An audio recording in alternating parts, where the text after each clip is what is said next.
Assalamualaikum warahmatullahi wabarakatuh. Perkenalkan, kami dari kelompok 1 akan memaparkan analisis SWOT tentang perusahaan Kopi Kenangan. Langsung saja ke perkenalan kelompok. Saya Siti Nurmutia, saya akan memaparkan materi company profile dari perusahaan Kopi Kenangan.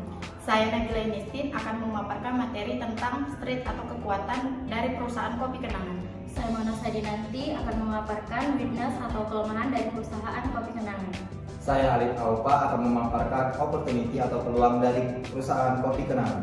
Saya Ahmad Khalil Gibran akan memaparkan trait dari Kopi Kenangan. Langsung saja ke pembahasan. Tentunya kita tidak asing dengan salah satu brand kopi di Indonesia ini, yaitu Kopi Kenangan. Kopi Kenangan berdiri di bawah perusahaan PT Bumi Berkabolga yang berdiri pada tahun 2017 yang didirikan oleh Edward Tirtanata selaku co-founder dan CEO. Kopi Kenangan merupakan perusahaan startup yang bergerak di bidang food and beverage yang terdapat brand-brand di bawahnya yaitu Kopi Kenangan, Cigo, Cerita Roti, Kenangan Heritage, dan yang terbaru yaitu kemasan ready to go, Kopi Kenangan hanya untukmu. Target pasar dari Kopi Kenangan adalah dari semua kalangan, baik dari kalangan kaum milenial dan kaum usia 50 tahun. Visi dari Kopi Kenangan itu sendiri adalah untuk menjadi retail kopi terbesar di Indonesia dan mendunia secara ekspansi internasional melalui penggunaan bahan berkualitas tinggi yang terjangkau, servis yang cepat dan bersahabat, quality control, dan kreatif R&D. Kopi Kenangan memiliki sosial media berupa Instagram dan TikTok yang dapat kita akses di Kopi Kenangan ID dan juga website yang dapat kita akses di www.kopikenangan.com. Kopi Kenangan sendiri memiliki 18 varian kopi dan 24 varian non-kopi dengan produk andalannya yaitu Kopi Kenangan Mantan yang berharga 18.000 saja.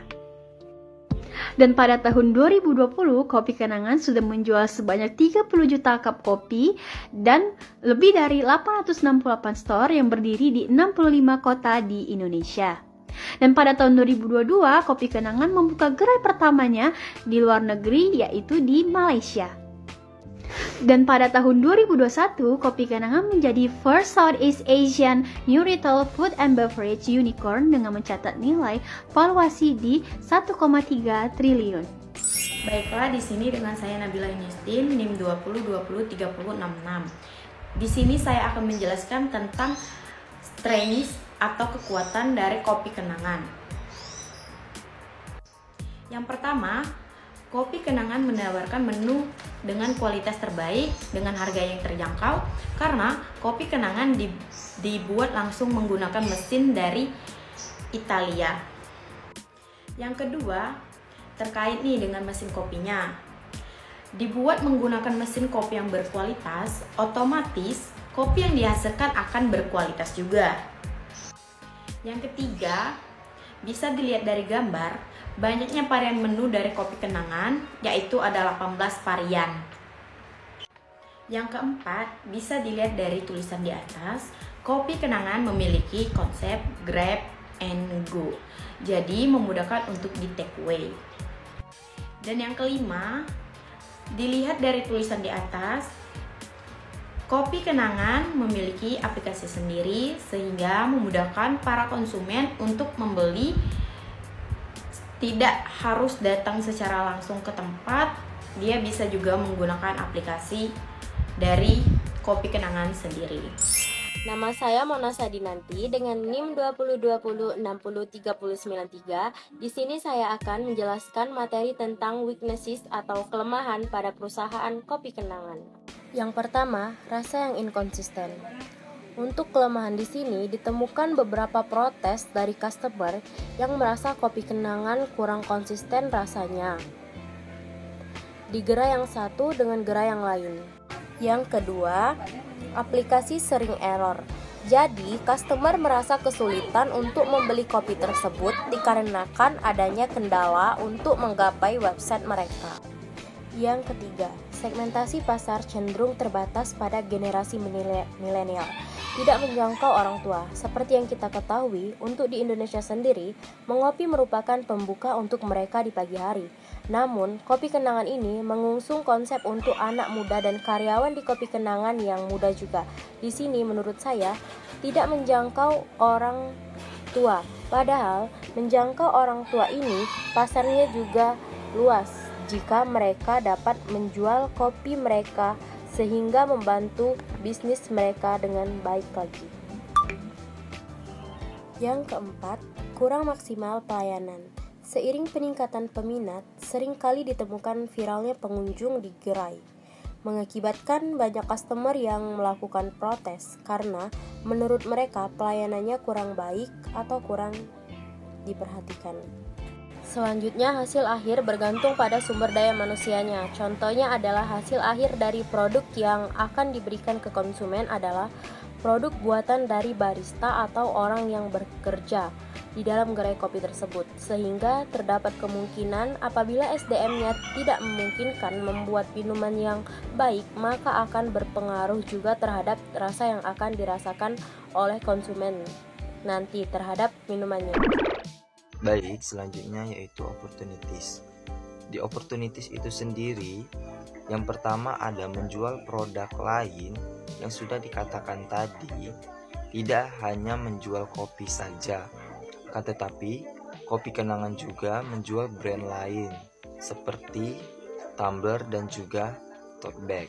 Setelah itu juga sudah bersertifikat halal.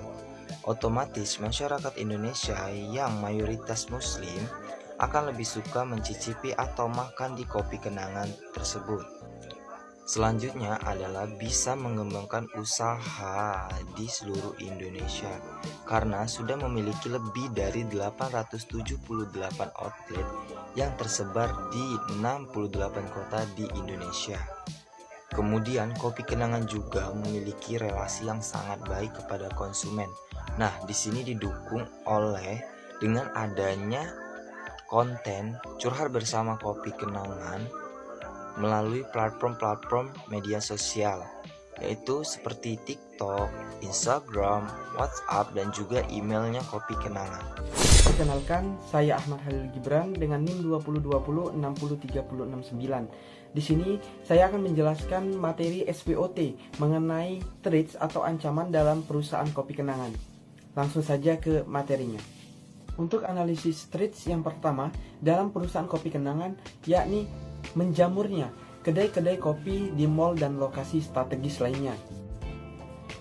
Dengan semakin menjamurnya kedai-kedai kopi, maka perusahaan kopi kenangan juga akan meningkat, sehingga ini menjadi ancaman yang serius bagi perusahaan kopi kenangan karena dalam hal ini menjadikan customer atau pelanggan memiliki banyak pilihan toko sehingga kopi kenangan akan memiliki pesaing yang cukup pesat. Yang kedua, ada penawaran harga yang lebih murah.